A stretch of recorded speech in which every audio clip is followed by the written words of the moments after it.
Assalamualaikum. I am Mohammed Jilani Shah in front of you. Today it is topic for class 8, understanding our criminal justice system. Political science का civics का एक topic है. On page number 66, you can open the page number 66 of your civics, this notebook, page number 66. तो कल हमने पढ़ा था judiciary के बारे में. मैंने आपको बताया था कि 3 कोर्ट्स होते हैं, 3 किस्म के कोर्ट्स होते हैं. एक होता है जो सबसे निचली अदालत होती है, लोअर कोर्ट, डिस्ट्रिक्ट कोर्ट भी इसको कहते हैं. इसके बाद होता है, जब अगर यहां पर डिस्प्यूट आपका हल नहीं होगा तो आप जा सकते हैं हाई कोर्ट में. अगर यहां high court is the highest court of state. Lower court या district court, it is the highest court of a district. ये डिस्ट्रिक्ट में ये कोर्ट होती है, वहां आपका डिस्प्यूट हल नहीं होगा, आप हाई कोर्ट में जा सकते हैं. हाई कोर्ट में आपका डिस्प्यूट हल नहीं होगा, कोई ऐसा बड़ा डिस्प्यूट होता है तो आप सुप्रीम कोर्ट में जा सकते हैं. It is the highest court of a country, supreme court. यहां पर आपके डिस्प्यूट को हल कर दिया जाएगा, चाहे वो छोटा हो या बड़ा हो. यहां पर अक्सर स्टेट्स के बीच जो डिस्प्यूट हो या गवर्नमेंट या किसी कम्युनिटी के बीच में जो डिस्प्यूट्स हो, वो बड़े बड़े डिस्प्यूट जो है वो इस सुप्रीम कोर्ट में जाते हैं. तो ये 3 किस्म की जो कोर्ट्स हैं ये आपने कल पढ़ा था. आज जो हम देखेंगे, अंडरस्टैंडिंग और क्रिमिनल जस्टिस सिस्टम.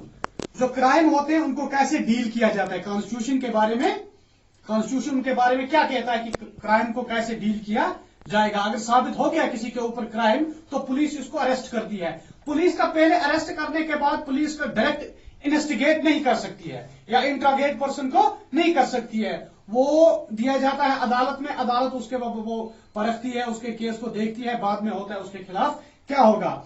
आपके इंडियन कॉन्स्टिट्यूशन जो है इसके आर्टिकल 22 में लिखा हुआ है, article 22 of Indian constitution, of Indian constitution, कि जब एक आदमी क्राइम करता है उसको पुलिस अरेस्ट करती है, और अरेस्ट करने के बाद इस अरेस्टेड पर्सन के, जो अरेस्ट हुआ होता है, क्रिमिनल जिसको आप कहते हैं, तो इसके कुछ हुकूक है. उन हुकूक को मद्देनजर रखा जाता है.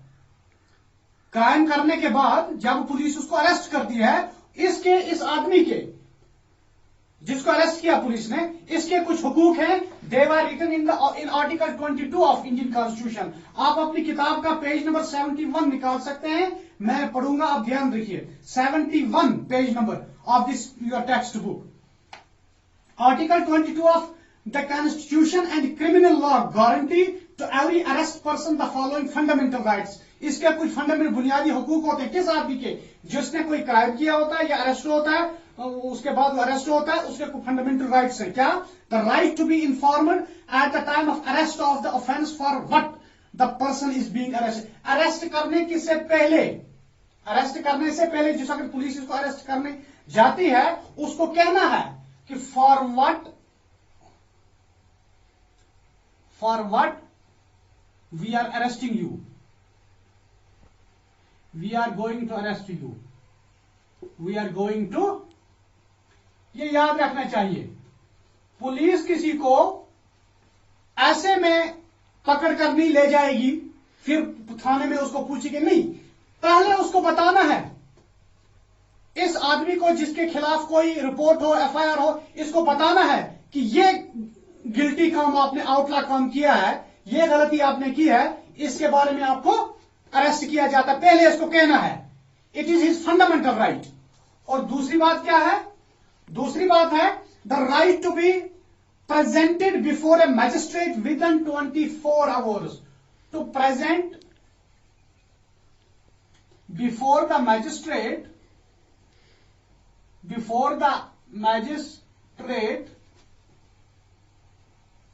With in 24 hours, within 24 hours.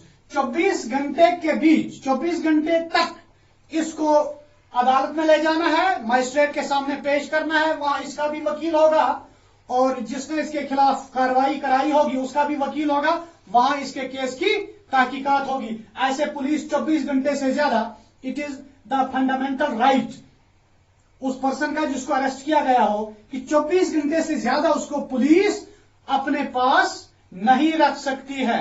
उसको 24 घंटे के अंदर अंदर मजिस्ट्रेट के पास ले जाना है।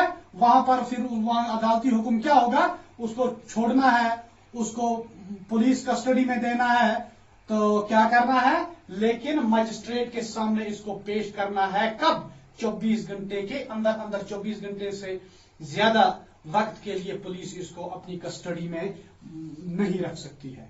इन बातों को याद रखिए। और तीसरी बात क्या है,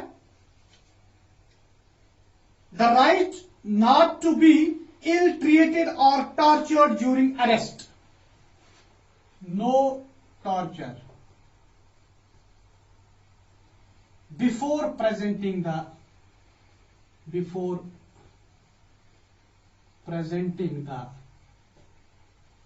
magistrate।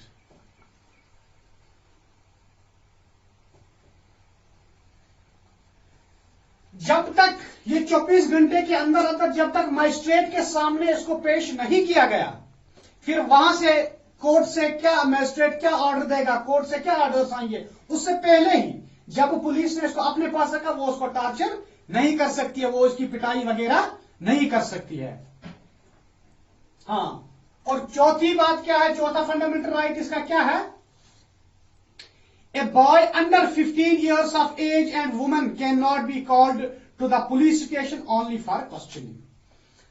जो कोई क्रिमिनल हो, किसी ने चोरी किया है या कोई ऐसा काम किया है, 15 साल से कम उम्र का, 15 साल के से कम उम्र का, या कोई औरत सवाल पूछने के लिए या कोई इसी रिलेटेड कोई काम कराने के लिए पुलिस उसको अपने स्टेशन पे नहीं बुला सकती है। लिखा है, it is last point, a boy under 15 years of age and woman can not be called to the police station only for questioning. Question पूछने के लिए 15 साल से कम उम्र का लड़का या पुलिस स्टेशन या कोई औरत पुलिस स्टेशन पे नहीं बुलाई जा सकती। यह फंडामेंटल राइट है उस आदमी के जो आदमी कोई क्राइम करने के बाद अरेस्ट होता है। क्या है, उसको पहले बताना है कि तुम्हें किस गिल्टी के लिए अरेस्ट किया जाता है।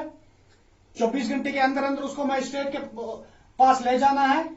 टॉर्चर तब तक उसको नहीं होगा, किसी किस्म की उसके ऊपर पिटाई वगैरह नहीं होगी। 15 साल से उम्र से कम बच्चे या औरत को पुलिस स्टेशन में सवाल जवाब के लिए पूछने के लिए नहीं बुलाया जा सकता। It is article 22 of Indian constitution.